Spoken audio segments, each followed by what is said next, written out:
when you talk about personality, so extroverts, introverts, a lot of us really, I know I did this, I was all wrong about what confidence meant. I thought confidence was a personality trait. I love this. Tell me more. I thought that people that are outgoing are the confident ones, right? And the truth is, confidence is not a personality trait at all. It's a skill. And a lot of the extroverted people that you know are actually very insecure. I used to be one of them.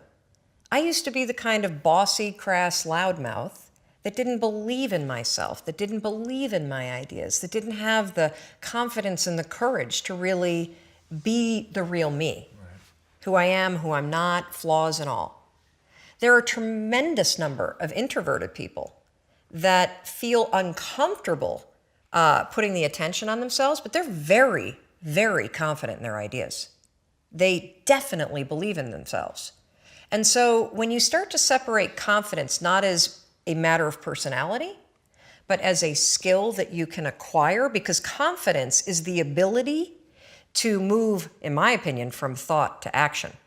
Because when you're a confident person, you believe enough in yourself and your capabilities that you're willing to try, that you're willing to share. To me, confidence isn't the assuredness that it turns out, it's the willingness to try. And that was a huge insight for me. And what a lot of people don't know about me, although I share this on stage and I'm extremely open about this because this is a topic that's really important to me, is that the single most profound use of the 5-second rule is mind control.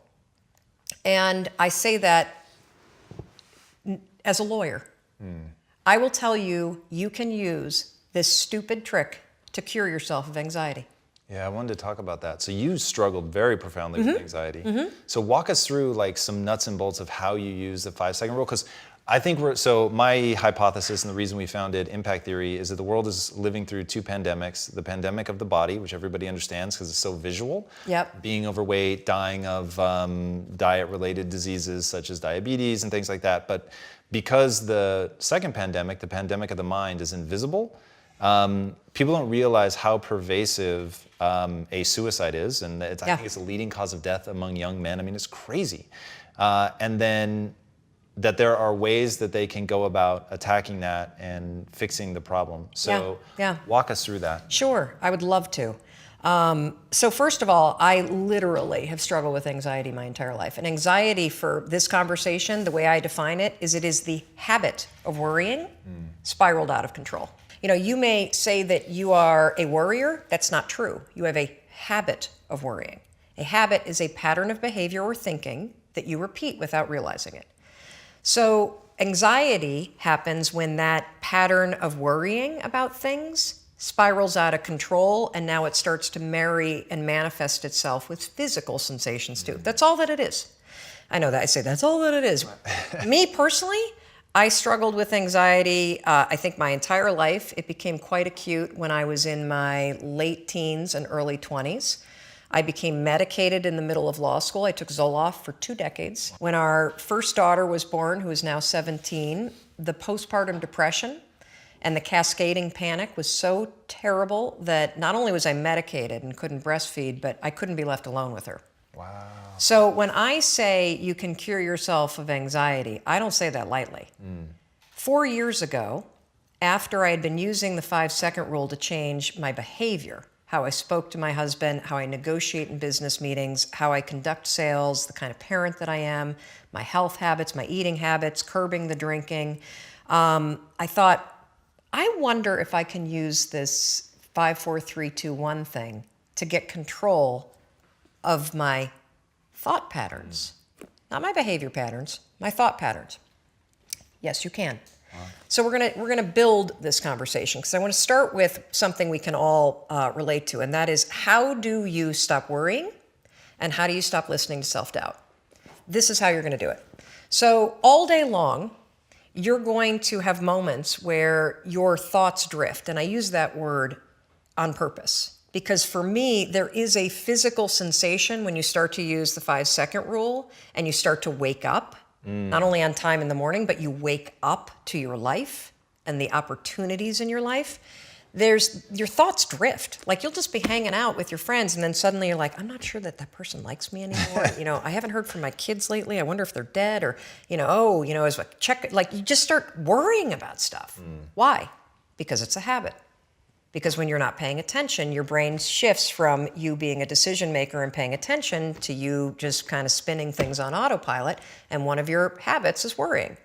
The second you wake up and you notice, holy cow, I'm talking some negative garbage to myself right now. 5, 4, 3, 2, 1. You've just shifted the part of the brain that you're using. You've shifted from the basal ganglia, which is where your habit loops are spinning, and you've awakened your prefrontal cortex.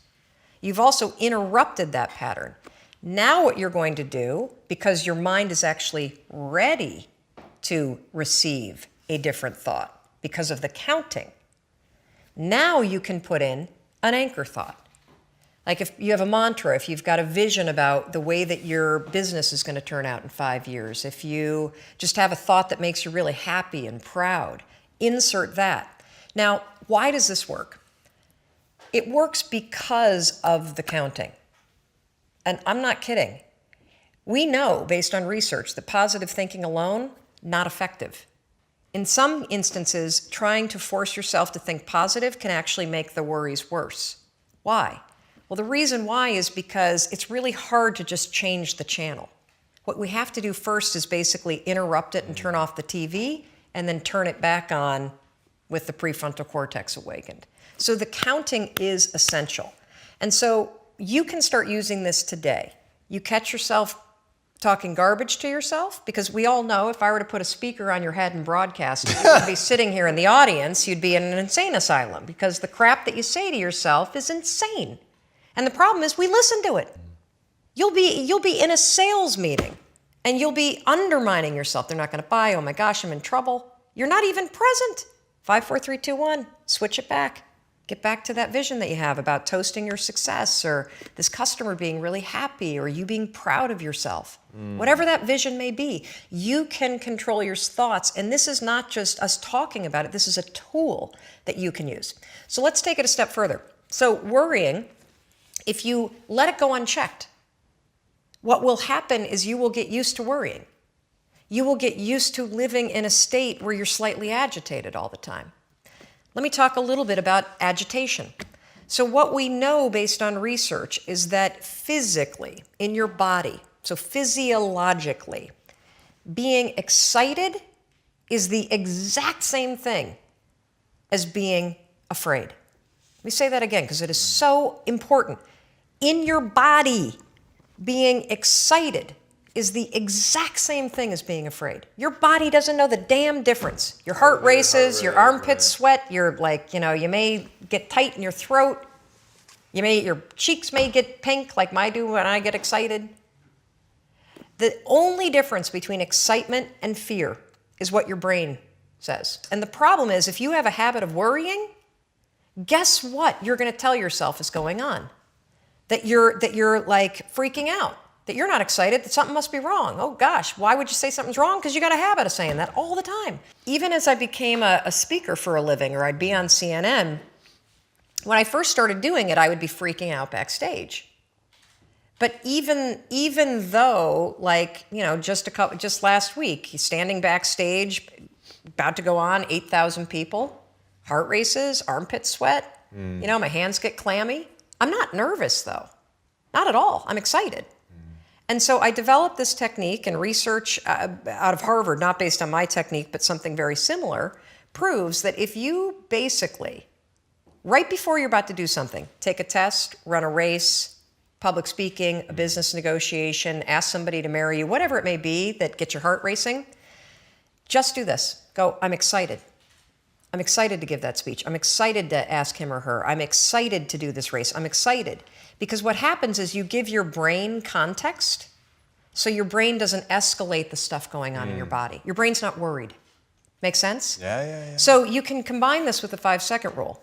So we know how to do worrying. You catch your thoughts drift, 5, 4, 3, 2, 1, anchor thought. If you start to feel your heart racing, 5, 4, 3, 2, 1 to awaken the prefrontal cortex, and then start going, I'm really excited to do this. I'm really excited to do this. Another technique that you can use is ask, I think they call it interrogatory questions, where instead of giving yourself a pep talk, say, well, why am I ready to do this? Why am I ready?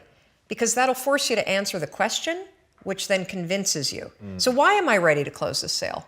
Why am I ready to give this speech? Why am I ready? So those are two strategies that you can use backed by science that are proven to actually make your performance be much better. Now let's take it a step further to anxiety. So anxiety is what happens when the habit of worrying spins out of control, your body gets really agitated, and then you allow your mind to escalate it into a full-blown panic attack. So for those of you that have not had the pleasure of having a panic attack, let me explain what it's like. So have you ever been in your car and you're driving down the road and you go to change lanes and all of a sudden there's like, oh my God, there's a car right there, right? And you swerve a little bit and then your heart's like, and you may sweat a little bit and you grip the wheel really tight and you're super locked in on the road ahead of you. But then that car pulls away and the near miss scenario passes and your mind starts going, okay, you're all right now. Right. You're all right now. That's it. That's all. That's what a panic attack is, only it happens while you're standing in front of your coffee pot.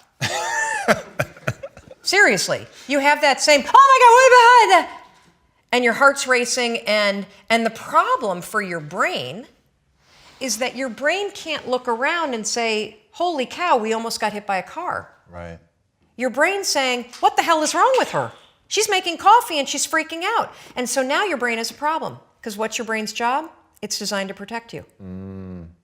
So your brain will now do whatever it can to magnify the problem. Remember, we talked about the spotlight effect. It'll start telling you all kinds of crazy stuff because it can't figure out contextually what the hell's going on. She's just making coffee, now her heart is racing and she's breathing really. Holy cow, maybe she is having a heart attack. A lot of people that have panic attacks say, I think I'm dying, oh my God, what's happening? Wow. Or you'll see them do the deer in the headlights thing where they got to get out of the room. That is the spotlight effect in your brain, now taking control and magnifying everything to get you out of whatever it was. So here's how you use the 5-second rule.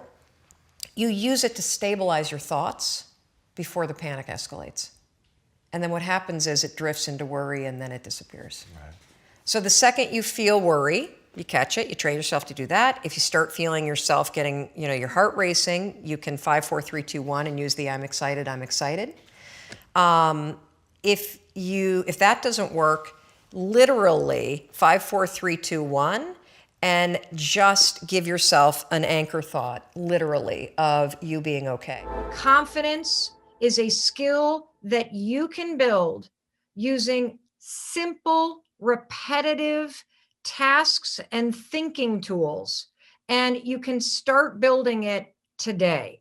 I want you to just settle in for a second, ground yourself in this moment, and I want you to think about what is something that you want to make happen this year in your life. What is the one thing that if Mel Robbins could wave her sparkly lip gloss and I could give you the next level of confidence, okay? What is that thing that you really want to create in your life? For real. And write it down. I see write a book. I see retire. I see have 10 to 15 coaching clients, be a speaker, sell my art. All of it is achievable. How do I know that? Because somebody else in the world is doing it. If someone else in the world is doing what you dream of doing, you have evidence that it is possible for you. And here's what I know about your dreams. Your dreams are deeply personal. And when you have dreams that are deeply personal, that are meant for you, that pull you like an arrow is pulled towards a target, you only have two choices. You either got to figure out how to level up your confidence and start working toward it, or those dreams will haunt you. Because I personally believe, I'm writing a book about this right now, that when you're born, your dreams are woven into your DNA. They're preset. There is a life that is meant for you, and your dreams are trying to pull you toward this. And what's super, super cool about getting in touch with your dreams when it relates to confidence is that, your dreams are just things that you can achieve if you work toward them. And so if you're not working toward your dreams, if you don't have your dreams already achieved, here's what I know. There's something about you that is blocked right now, and that's okay. Thinking about your dreams will haunt you. Getting out of the thinking habit and into the action habit, that is what will change your life. And so here's the next thing I want to do. I want you to now level up even more, because I bet the way that you wrote your dreams down, I bet you even shrunk it a little. I bet your self-doubt and your insecurity made you write a dream that was a little bit smaller than what you actually want, right? I know this because I do the same damn thing to myself. Of course I do. I think about, what my big dreams are, and I go, oh, well, what do I really want? I want my next book to be a massive success. I want it to dominate the bestseller list for at least 10 weeks. That's my big, big, big dream. But what I say is, oh, I'd love to, make the New York Times bestseller list. I shrink it because my self-doubt and my insecurity even starts to block me when I dream. You feel the pull of your dream, but then you say this to yourself: it will never happen for me. There's a relationship between confidence, which pushes you forward, and self-doubt, which blocks you. And this is why self-doubt is such a killer, because you know what you want. You can feel what you want. You are jealous of people that have it. You are pulled toward that thing that you want. And your doubt is blocking you by actively convincing you it won't happen for you. So let's talk a little bit about confidence, okay? First of all, I've already said it's a skill.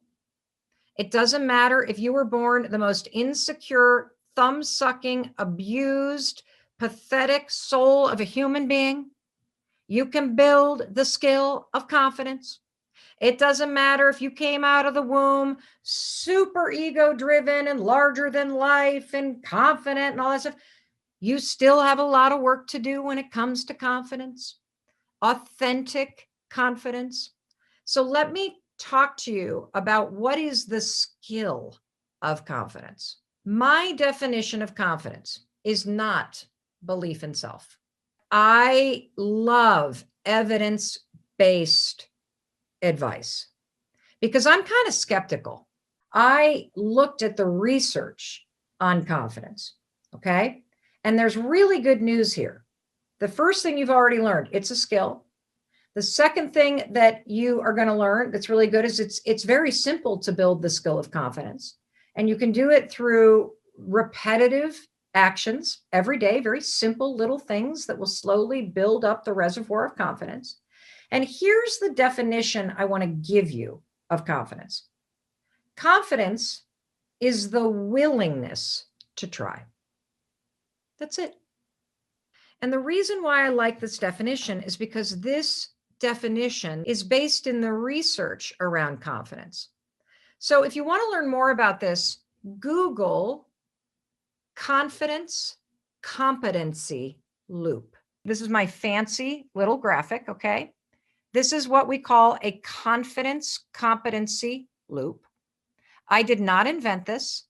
This is something that people who research confidence for a living have created. And I've highlighted this because this is where confidence begins. It begins with the willingness to try, because I'm going to show you what ends up happening if you're the kind of person who trains yourself. Notice the words I'm using, trains. We're not going to sit around and wait for motivation. We're not going to wait for courage. We're going to manufacture those things. And this is where the 5-second rule is so transformative. All you do is in a moment where you feel doubt, insecurity, fear, anxiety, procrastination, perfectionism, PTSD, OCD, anything that you might possibly have that would rise up to block you, you simply count backwards, 5, 4, 3, 2, 1. Okay. And you got to count backwards, 5, 4, 3, 2, 1. And what that will do is it will shift gears in your mind. Instead of being stuck here in the part of the brain that keeps you stuck worrying and thinking and having a bias towards overthinking and being a perfectionist. You're going to go 1, 4, or 5, 4, 3, 2, 1, and you're going to try. The first time you try, you will fail. That's really good news. You want to know why? You learn by failing. Do you realize that's how you've always learned? That when you were a kid, you don't remember this, but when you were learning to walk, you fell an average of 17 times an hour. And so you learn everything when you fail. Because when you fail, as much as you may think you're going to die, if you stand on a stage, I see a lot of you who want to be coaches or speakers or whatever, you're going to have to learn how to give a speech where you stutter and where your mouth gets really dry and pasty and where you get a neck rash and where you forget what you're supposed to say. You got to do all that stuff. Why? Because when you fail, you don't die. You actually gain knowledge and experience. And that's the gift of failure, because you then take that knowledge and that experience and you go right back to the next time. And then you try again. But this time when you 5, 4, 3, 2, 1 try, you're going to take your knowledge and experience with you and you're going to fail a little bit less. And what you're going to learn there, you're going to take right back to the next time that you try. You 5, 4, 3, 2, 1. You push yourself to try. You gain a little bit of competency for the next time you're going to do it. And every time you gain a little bit of competency, your mastery goes up. And that's when you start to feel more self-assured. And that muscle, everybody, of trying, that is where you build the skill of confidence. We need to stop asking questions, and we need to be a leader in our own life, and we need to make decisions that support our family, that support our safety, and that support the things that we care about. And this all started to go down when we were still taping last week, and Mindy made the decision to get rid of audiences. And there were tons of phone calls back and forth with our production company and with various people about, should we get rid of audiences? Should we not get rid of audiences? What are we doing? What are we not doing? Lots of questioning. I'm sure you're questioning right now. Do you know one of the biggest things that everybody's questioning right now, at least in my friend group, because I've got a 21-year-old who's a junior in college, a 19-year-old who's a freshman in college, and a soon-to-be 15-year-old, is everybody's been relating to self-isolation like it's some big snow day. It's not. And so what everybody is asking each other in my friend group right now is, the kids that are coming home from college, the kids that are home from high school, the kids that are home from middle school, should they be allowed to get together? Should they be on play dates right now? And here's the thing. First of all, I think absolutely not, because self-isolation means you're protecting yourself and your family from all the people out there who you don't know who they've come in contact with. If these kids have come home on airplanes, if they've been on school buses, most of these kids don't have any symptoms. Self-isolation means you isolate yourself with your family. And so to me, the decision needs to be made, because you can spend the next week questioning whether or not you should get a haircut, questioning whether or not you should let your friends come over, questioning whether or not you should get together with the neighbors. And what really needs to happen right now is you need to be able to make decisions that support you and your family. Because when you start making decisions, you move out of thinking and ruminating and stressing and feeling analysis paralysis. And the second you make a decision, sorry, kids, you're going to hate this, but no friends are coming over for 2 weeks, because that's what the leading epidemiologists say. And as a family, we need to isolate. And if we isolate for a week and then we let a friend come in who's flown here from Texas, because that's where they go to college, who knows what they were exposed to on that plane? That's the point of isolation. Now, am I excited for the blowback when our kids are basically told you're stuck with mom and dad for 2 weeks? Nope, not excited for that at all. But in this moment in time, you really need to be making decisions, because that's where the power is going to come.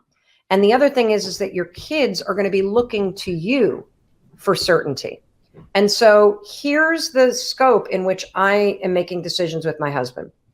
What do we need to do as a family in order to keep ourselves safe? And what do we need to do as a family in order to keep ourselves positive? And what do we need to do as a family in order to change our routine every day to something new, since we are in a very new and a very temporary moment of time where a new routine to the day helps all 5 of us in our family seize the opportunity that these next 2 to 3 weeks are. Because here's the other thing that I know. There's not a single challenge that you've faced in your life that hasn't made you a stronger and better person. And there is no doubt that this is a challenging moment in time. Even if you're not in a hot spot, even if you're not in a country that is not quite in a lockdown yet, this is going to be a challenging time globally. If you listen to the experts, it's coming. And so on yesterday's broadcast, what I talked about are the 3 things that I want you to focus on. So I'm going to repeat them. And then I want you to write in the comments, where do you need to make a decision? Where are you questioning? And questioning what to do is causing you a lot of anxiety. And what decision are you going to make in order to make a decision and take control of something that you're worried about? Where you're going to make a decision even though you know that your family members aren't going to like it. You're going to make a decision even though it means that you are maybe admitting to yourself, Jesus, this is serious. I guess I better stock up on some food. I haven't wanted to admit that. My parents are down in Florida right now. They're making a decision to go back to Michigan. They're not sick, but they have been worried about what happens. What happens if one of us gets sick and we're down here vacationing until May? Forget it. We want to be back home where our community is and where we know the hospital and where we feel safer. So instead of thinking about it, ruminating about it, they're making a decision. I want you to tell me, what decision are you going to make today instead of questioning? And let's see, I'm going to my friend's house because it makes me feel bad saying no. Well, if that's a decision that you need to make, and I see all these people saying the shelves are already empty, then maybe what you need to do is ask for some help. One of the interesting things, and we're going to send out a newsletter early this week with some links to free tools that you can use, is writing notes to your neighbors and building an email and a cell phone list. These are things that you can do. Another decision that you can do, just stay home. Another decision that you can do is, you could talk to your boss about what your comfort level is. If you don't have the kind of job where you can work remotely and you need to go to work, maybe now is the time to start reaching out for help in terms of childcare. But what I don't want you to do is I don't want you to sit and question. I don't want you to sit and ruminate. I don't want you to stay stuck thinking, because that's going to make the fear worse. So today's piece of advice is stop asking questions and start making decisions. Okay? And I want you to tell me, what are you going to do? I see that somebody canceled their trip to Hawaii. I see that somebody has asked a neighbor for support to go and do the shopping for them. I see that somebody is finding it boring at home. You're right. It is boring at home if that's the attitude you bring to it. I think being at home for 2 to 3 weeks and slowing down is a huge opportunity. And that's why it's so important for you to work on your mindset. I see that somebody's canceled their wedding. I see that somebody has decided to get to Australia instead of staying in Thailand. Somebody is arranging to work from home. Somebody is using the time to take webinars, to listen to audiobooks. I see somebody is sending supplies to their parents. I think that this is an opportunity. I see somebody else has canceled their wedding. I see somebody slowing down.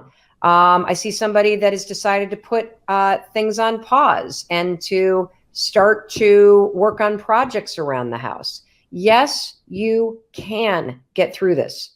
And you're going to get through this if we stay connected. Okay? And you're going to get through this if you ask for help if you need it. And you're going to get through this if you keep your mindset positive, if you keep reminding yourself that you're okay, and if you come at this from a place of being centered from your heart and centered from your kindness and centered from your spirit. I see people starting to paint. I see people doing cello lessons over FaceTime. I see people working out in a home gym. I see people working on house projects. I see people doing self-care, catching up on reading. This is going to pass. And the faster that you make decisions that are keeping you and your family safe, the faster that it will pass for you. There was this one morning where I walked into the bathroom and I was standing in my underwear, brushing my teeth in front of the mirror. And I looked up at the mirror and my first thought was, ugh. I noticed that my jowls were starting to look like saddlebags on a pack horse at the Grand Canyon. And I had like these crazy lines by my eyes, and my neck was really like kind of saggy, and one boob was hanging lower than the other, and my gray hair was coming in. And as soon as I started kind of critiquing my thoughts or my looks and appearance, then my mind, Rich, started going, fuck, I didn't get that email back to that person, and I got that presentation I need to do, and my God, did that speech just cancel again? What the f am I going to do? And I look down and the dog needs to be walked. And then I think, I got a Zoom call in 9 minutes. Like, I got to get my shit. And before I knew it, my whole mood was low. I felt overwhelmed. I had taken myself down mentally. I just wanted somebody to walk in and be like, Mel, it's going to be okay. Like, you got this, girl. Like, it's lift your head up. You can handle this. I don't know what came over me, Rich. This is pathetic. But standing there in my underwear in front of my bathroom sink, I raised my hand and high-fived my reflection. And I cracked a smile because it's so fucking corny. I even thought of that guy, Stuart Smiley from the SNL skits. Remember that? I'm nice, I'm kind, people like me. Went on with my day. That was it. Snapped a photo, though. No, not that one. Oh, not that one. Not the first time. And then I kept doing it. I did it probably for a week or two. And here's the weird thing about it. I started when I woke up after doing this high-five your own reflection in the mirror thing. I actually started to feel like I was looking forward to it. And here's why. You know, I've spent a lifetime, just like you, standing in front of the mirror. And what I realize now is that when I'm standing in front of a mirror, I'm either critiquing or picking myself apart, or I'm ignoring myself. And when you start to high-five your own reflection, it starts to build a partnership within you, with yourself. When you walk into the bathroom and you see your reflection and you've been greeting it, it's like seeing another person.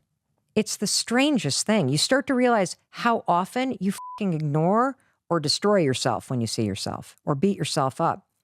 And here's what's also crazy. You have a lifetime positive association with high-fiving other people.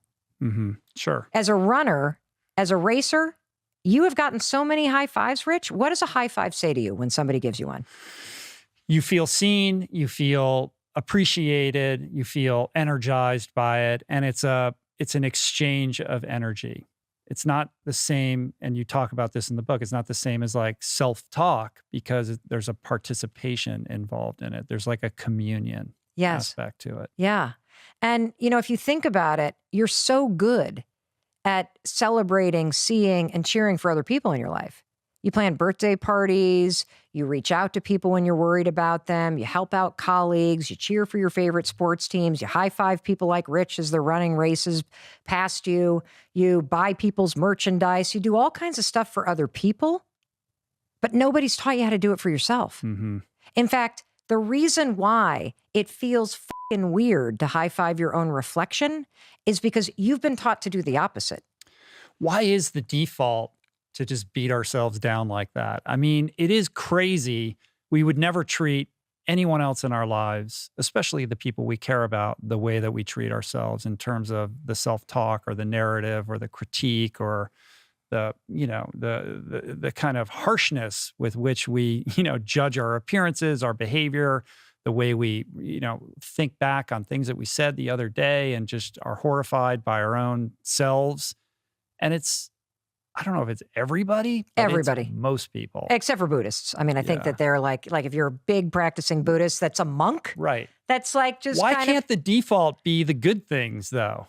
well, why is it wired you know that why? way? There's cognitive bias. There's a bias towards negativity. And it's a protection mechanism that's a default from evolution, that if you remember the bad shit, you're more likely to spot it when it happens in the Right. future. So you can avoid it. And here's where I think it begins.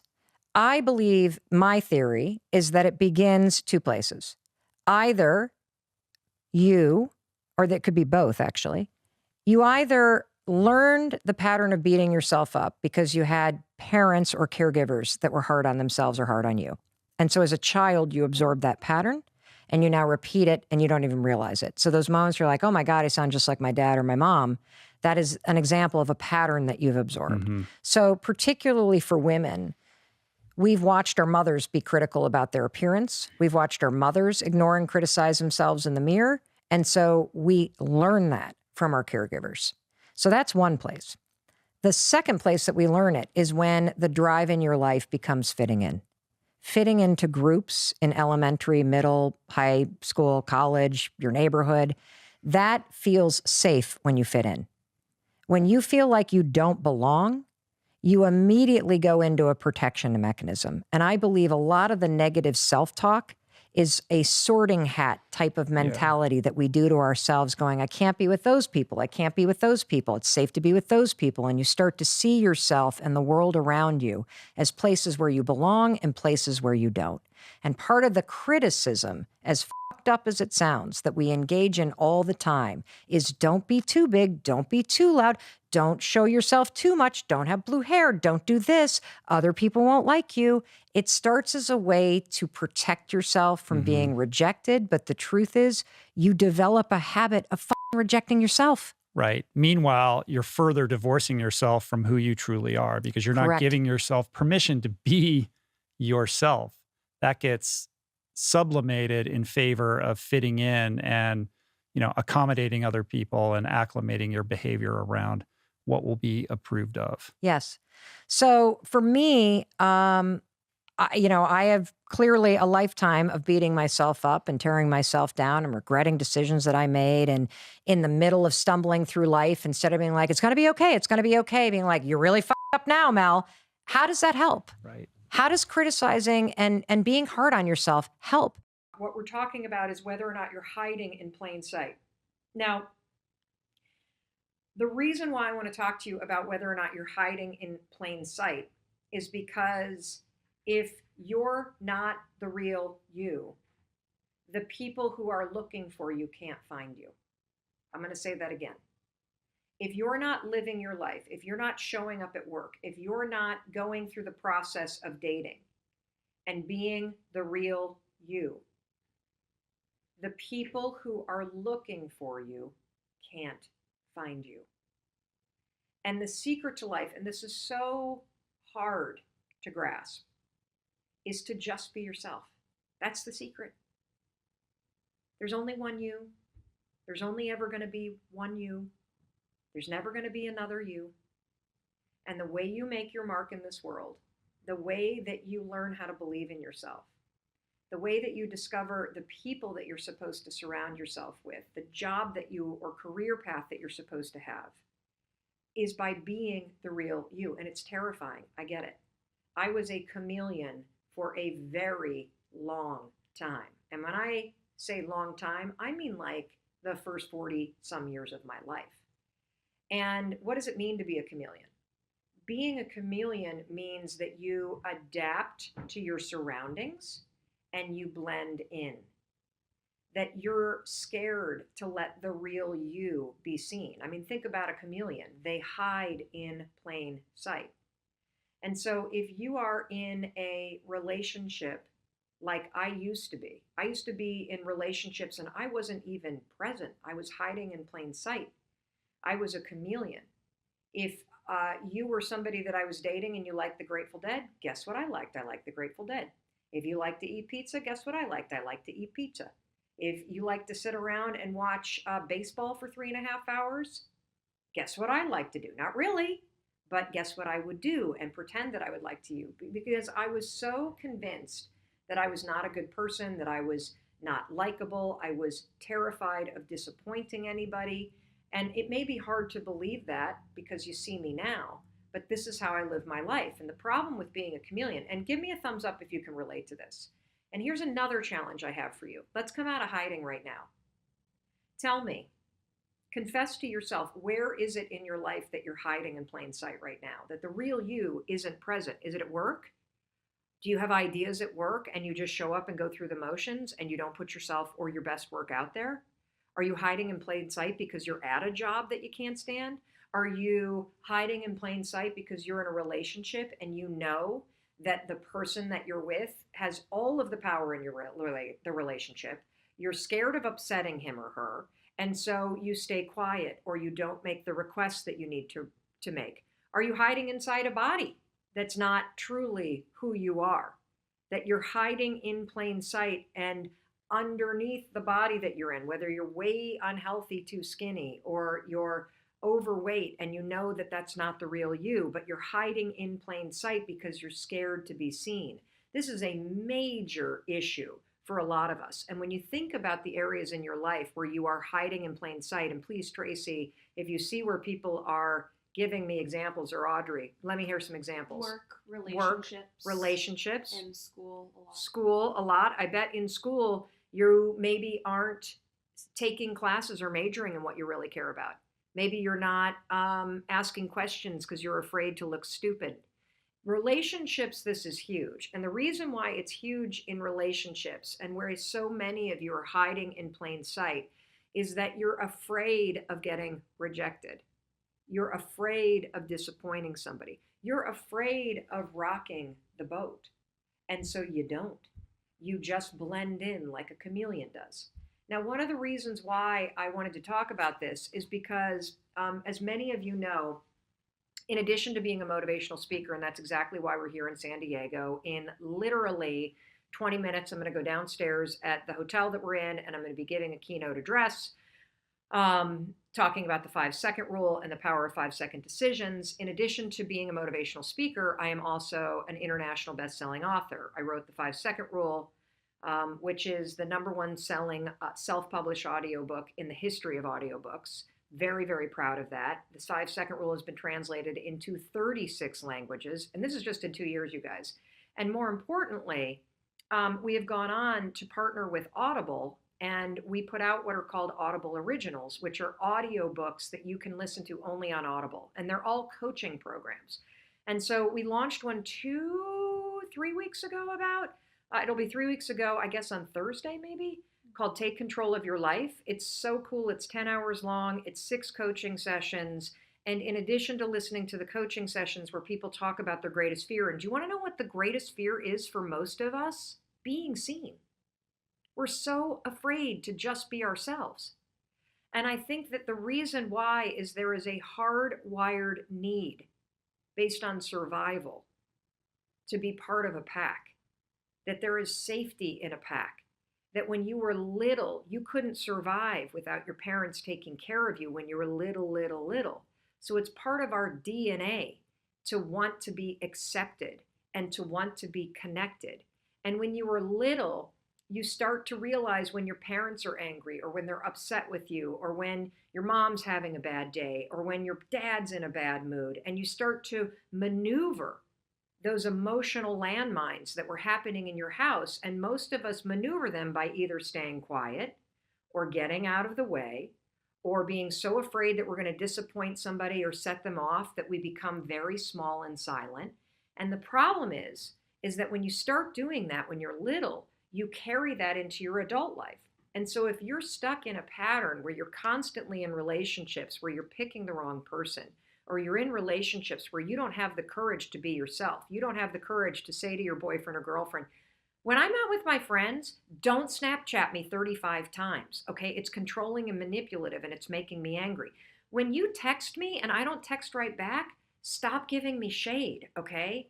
When you keep bringing up the past as a way to manipulate me, it makes me feel bad. You don't even say that. You know what you do? You're a chameleon that hides in plain sight by shutting up. We all do it. And in fact, I was a master at this. I was a master of it, and I can trace it all the way back to a particular instance when I was in fourth grade. When I was in fourth grade, I was molested by another kid while I was sleeping on a family trip. We were on a big ski trip, and an older kid climbed on top of me, and I woke up in the middle of it. And that was not the part that traumatized me, as weird as it is to say that. Looking back and deconstructing the moment, I can tell you the part that actually changed the trajectory of my life. In the morning when I woke up, all the kids were getting ready to go skiing, and so I like hid under the covers because I didn't want to see this kid. And when I thought they were all gone, I got up and I went downstairs, and my mom was cooking breakfast in the kitchen, and I thought all the kids had left, and my mom turned and said, "Oh, hi, how'd you sleep?" And I was about to say what happened, and I turned and I saw the kid standing there ready to go out the door. And I paused and I became a chameleon. I hid in plain sight. I lied. I said fine. I slept fine. And something happened in that moment. What happened is nothing. Nobody got upset. I didn't get in trouble.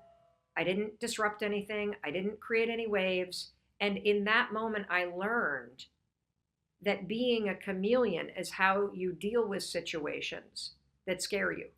It's how you make sure nobody's upset with you. It's how you stay with the pack. It's how you don't get in trouble. Not that I was going to get in trouble, but this is how a fourth grader processes this stuff. And literally, my version of being a chameleon was to lie. It was to walk into any situation and assess what was going to make me liked or make me accepted or make me popular or not upset somebody. And I just say that. If you were a vegan, what did I have for lunch? I had a veggie burger. If you like the Grateful Dead, what did I like to listen to? I like the Grateful Dead. Hell, I even sewed one in the middle of I got a Grateful Dead patch in college because a lot of the kids I started hanging out with liked the Dead. You know what I did? I literally sewed a patch on the back of my jacket, a Deadhead patch. How stupid is that? But I was a chameleon. I was hiding in plain sight. In fact, this carried on all the way through until I met Chris, who I've been with now, 94, 25 years Chris and I have been together. God bless him. Oh my God. The first few moments that I met him, I lied to him.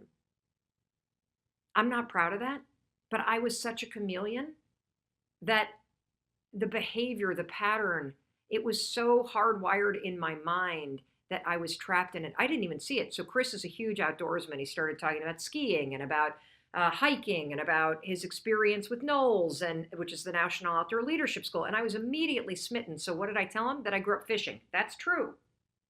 But I grew up trolling, which basically means you stand in a boat and you drive the boat slow and you throw tackle overboard attached to a string and you hope you snag a fish. That's what trolling is. It's not truly fishing. It's more like trying to snag something. But fly fishing, now that's really cool. So I told him I grew up fly fishing. Because he asked me, "Oh, what kind of fishing?" And I said, chameleon, hide in plain sight. I got a guy here that I really like, and he's clearly an outdoorsman, so I'm going to say the cool thing instead of the true thing. I'm hiding plain fly fishing. Now, I tell this story in Take Control of Your Life because how was I supposed to know that Chris's best friend lived in Jackson Hole, Wyoming, and was a fly fishing instructor, and that I would find myself 3 months later on the bank of a river in Utah, meeting his best friend and his wife for the first time, where they pulled out, to my surprise, fly rods, and I had to confess to Chris inside our tent that night that I had no idea how to do it. And Chris, to his credit, laughed at me. I was mortified. And it wasn't until a couple years later when I remembered the incident in fourth grade that I put all the pieces together, that I could see the pattern, that I was a chameleon. I could see the reason why I constantly tried to blend in. But here's the thing you got to understand. If you're hiding in plain sight, the people who are looking for you can't find you. And so has it ever occurred to you that the reason why you're not happy in your job doesn't have anything to do with your job. It has to do with the fact that you're being a chameleon at work. You're hiding. And if the real you were to show up, what I know is something different would happen. You would show up differently at work. That might lead to you leaving your job if you show up differently, or it might make your job more enjoyable. It might make everything shift. Same thing with relationships. You're never going to be in a fully committed, connected relationship if you're hiding in plain sight, because you're not with the right person if you're not being yourself. If you don't have the courage to be everything that you are and everything that you're not, if you're a chameleon in your relationships, you're never going to find the person that you're supposed to be, because the person you're supposed to find is yourself. And if you're constantly with people that you feel you need to hide your real self from, you're not with the right person. You're not with yourself. And so how do you fix this? Well, one of the things that you can do is, because we talked about this extensively at Take Control, the audio project that we just released. And, here's the thing. You're going to have to address a pattern and a limiting belief that has become the default setting in your mind. I had to do the same thing. And in order to stop being a chameleon, in order to stop hiding in plain sight, in order to be fully seen for who you are and who you're not, you're going to have to confront the limiting belief that you're not enough. You're going to have to confront the limiting belief that you're not a good person. You're going to have to confront whatever garbage it is that you say to yourself that makes you hide, because you have made the decision that you, all that you are and all that you're not, is not good enough. And so the thing about breaking the pattern of being a chameleon is that the moment that you start stepping out in the open, you start sharing yourself, you start pushing yourself to do things that are scary, you start drawing boundaries in relationships, you start leaving relationships where you feel like you must be a chameleon. You start leaving situations that make you feel like a chameleon. You stop yourself from lying and you tell the truth, and then you brace for it. When you start to break the pattern of being a chameleon, something incredible happens. By acting in a way that you're willing to be seen and to be heard for who you are and who you're not, you're proving to yourself that you don't have to hide. And as things start to change in your life, the people that are toxic disappear, your work starts to align with who you truly are, what actually happens is all the right things start to find you, because you're now open and able to be seen. So the things that are supposed to come to you, the right people, the right job, the right connections, the right even media and movies and books you're supposed to read, all of that stuff will magically start to appear because now you're out in the open attracting it. Chameleon, that term, it's also the same thing as being a people pleaser. That's what it really means. That your whole mode is about making sure everybody around you is okay and taken care of and nobody's upset with you. That is classic chameleon behavior. Here's the other thing I want to say that's a giant disclaimer about being a people pleaser or being a chameleon. If you have suffered trauma, so you're a victim of domestic violence, you were abused as a child, you've experienced a sexual assault, you've been abused in some way. There's a big difference between PTSD and the things that you do to protect yourself because you've experienced legitimate trauma, not even legitimate trauma, you've experienced trauma yourself, and being a people pleaser. And so it's important for you to also understand that if that's part of your past, it's essential that you go and you seek out some therapy to unpack all of that. Because what you may be stuck in is not sort of what I was doing, which is the lying and the people pleasing in order to fit in, but you may be stuck in a PTSD pattern that's more about your survival and about the way that you get triggered when you feel threatened. And that's a really important distinction to make when you think about how you apply what I'm talking about to your own life. This is a great story about a bunch of topics. It's a story about confidence. It's a story about being comfortable in your own skin. It's a story about being yourself, no matter where you are or what you're doing. And it's a story about the power of your unique self-expression. And your unique self-expression comes out and is amplified when you feel comfortable in your own skin. I got into the speaking business, 6 or 7 years ago. I had a TEDx talk that went crazy viral. That's what started the speaking business. And when I first got into the speaking business, I was really intimidated because I was new to it. And I wanted to do a very good job and I wanted to fit in. So I looked around at what all the top people in the industry of motivational speaking and speaking on the corporate circuit were doing. And I noticed that all the women were dressed in heels, wearing pencil skirts or beautiful dresses, the kind of thing that you might see a news anchor wearing, like a nice dress, heels. So I just wore what everybody else was wearing. Didn't even occur to me to wear something else because here I am trying to break into a new industry. So I look at everybody at the top, I copy what they're doing, and I am not comfortable in high heels. Yes, if my husband Chris and I are going out on date night, I can rock them like the best of them.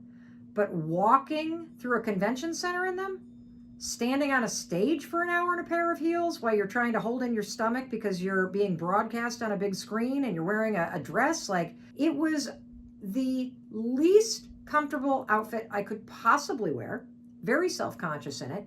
I'm not that graceful in a pair of heels, so I sort of like poof, poof, poof on a stage. But that's what I did for the first couple of years. So I was in Miami. This must have been probably 5 years ago. I was in Miami and I had just gotten off stage, take off the heels, take off the dress, put on a pair of jeans and a t-shirt. I got like an hour to kill before I have to leave for the airport. I'm going to fly to Vegas because I've got a speech in Vegas the next morning. So I'm walking down Collins Ave in South Beach in Miami. And I walk past this store. Unfortunately, it's not there anymore. I loved this store. And there in the window were the most amazing high-top sneakers I had ever seen in my entire life. I was like a moth to the flame. Let me show you these bad boys because these are the originals.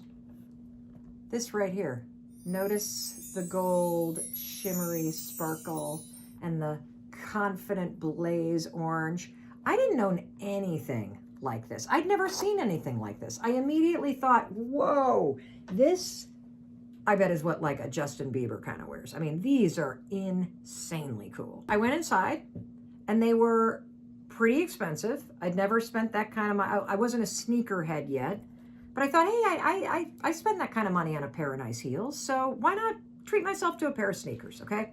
So I get back to the hotel, I pack up, I hop the flight, I get to Vegas. Now, I wake up the next morning and I have a tech check, which is where you rehearse the speech and go through like all the technology rehearsals before the event starting. My tech check is at 7:30, the doors to the event open at 8, and I'm on stage at 8:30. And I had a red dress, my heels, or so I thought.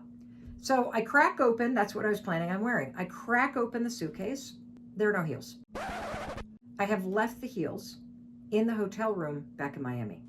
All I have are the Birkenstocks that I wore on the plane and I wore out in Vegas last night, and my new Justin Bieber high-top sneakers.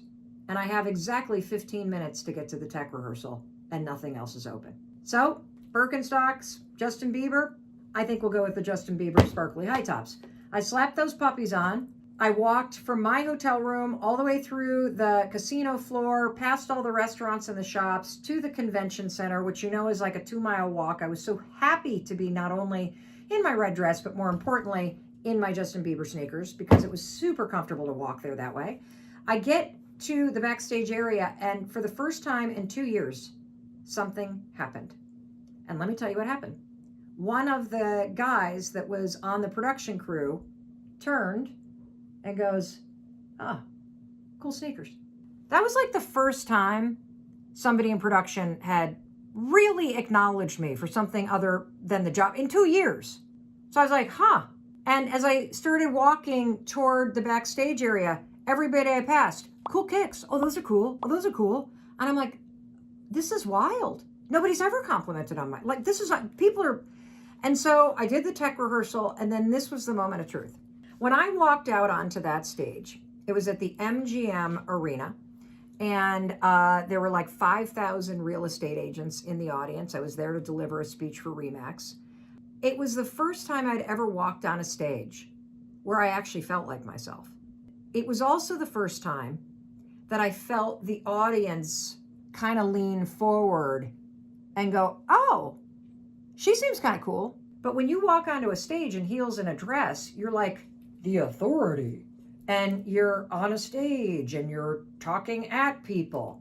There's something about walking onto a stage or walking through life and having something fun that you're wearing that makes you relatable and interesting and real.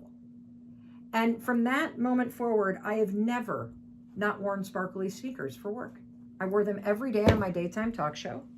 I'm embarrassed to tell you that I probably have 20 pairs of these. I love, this is my favorite, these are my favorite, well, these are my favorite because these are the originals, but I would say these are my second favorite because I like the low top and I love the blue.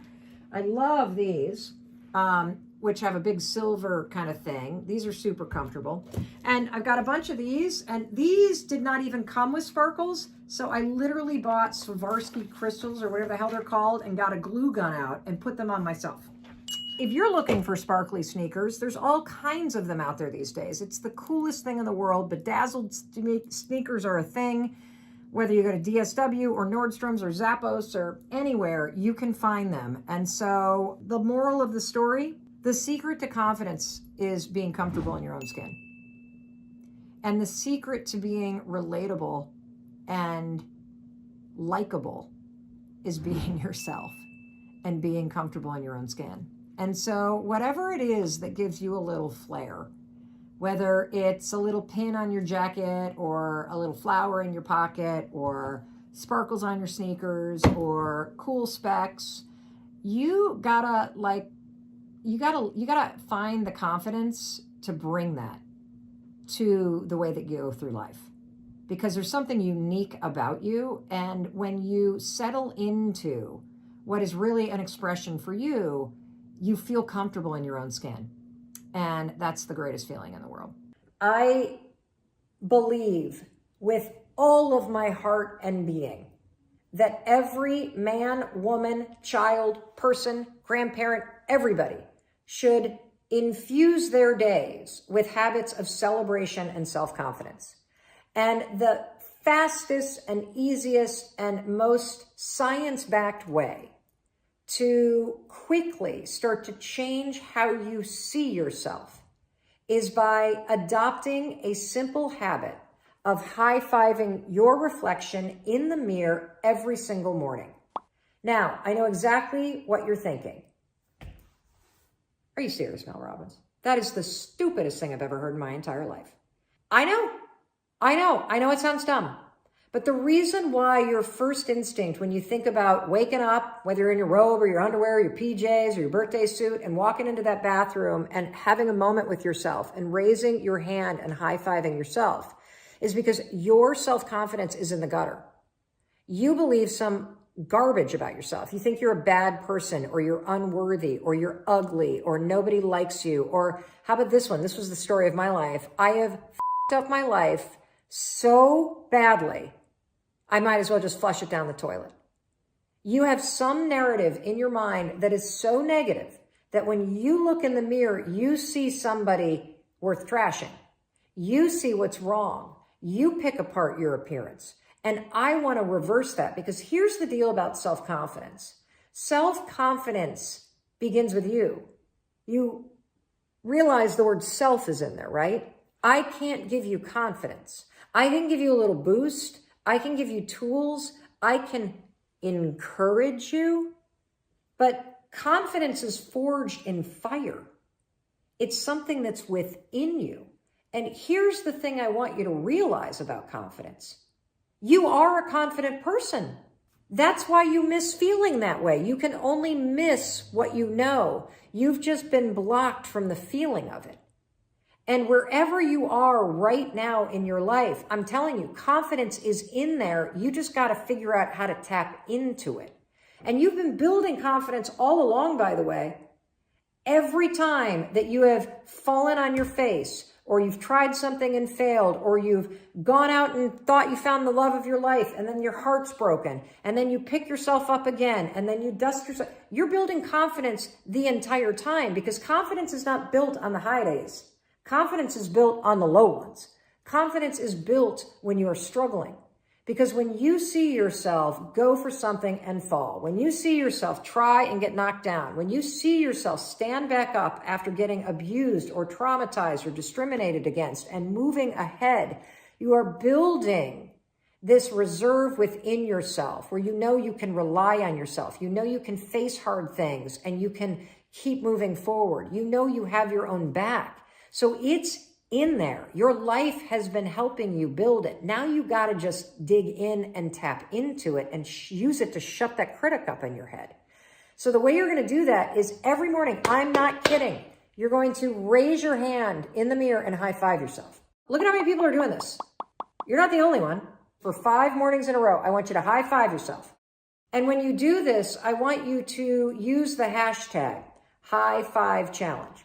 You know what's happening when you raise your hand up in the mirror? You are taking the lifetime positive association that you have with cheering for other people, believing in other people, celebrating other people, saying, let's go to other people. And you are marrying that positive association with your reflection. It is impossible to raise your hand in the mirror and go, I suck. You can't do it. Because your brain and the subconscious sees this and thinks, let's go, I love you, I believe in you. And when you do this every single morning, something incredible happens. First of all, you're not going to leave your bathroom feeling like you're dragging a boulder. You're going to leave there feeling like the wind's at your back. Secondly, you're going to have spent the morning, the first thing in the morning, by taking a moment and being with yourself. And not seeing your face and picking yourself apart, but actually seeing the person that's underneath the skin, the soul that's behind the face. You are going to shut the critic up. You're going to silence your to-do list. And when you raise your hand like this, it also prompts you to think about the game you're playing. So now you got a moment to be like, oh yeah, yay me. I'm still here. I can make today a good day. In fact, what game do I want to play today? Just for me. So that's the first thing that you're going to do. You're going to high five yourself, take the high five challenge, which is high five yourself 5 days in a row in the mirror, take a photo of it, post it on your story, tag me so I can cheer for you, and start to notice what happens. Something weird happens by day 4 when you get out of bed. You're going to have this weird feeling that you've never had. You're going to feel like you're looking forward to seeing yourself in the mirror because something weird happens when you start to really be present with yourself. When you normally walk in the bathroom and you ignore yourself, you're alone. I think a lot of us feel like we're alone in our lives. When you start to see yourself, you literally, oh, hey, hi there, Mel Robbins. How you doing? You now, as you look forward, oh, hey, girl, how you doing? Hi, Mel Robbins. Oh, hey, let's go. I believe in you. Gonna have a great day. It's almost like when your neighbor waves to you. You're seeing yourself. You know, now that I've been doing this for a year, I don't feel like I'm alone. I feel like I've got myself and I've got my own back. I feel like this person that I see in the mirror is the one person that's going to be with me for my entire life. So I better cheer for her. I better celebrate her. I better encourage her and love her. And that's what you're doing when you do this every morning to yourself. And there are mornings where I stand in my underwear at my bathroom sink and even I don't have a word to say to myself.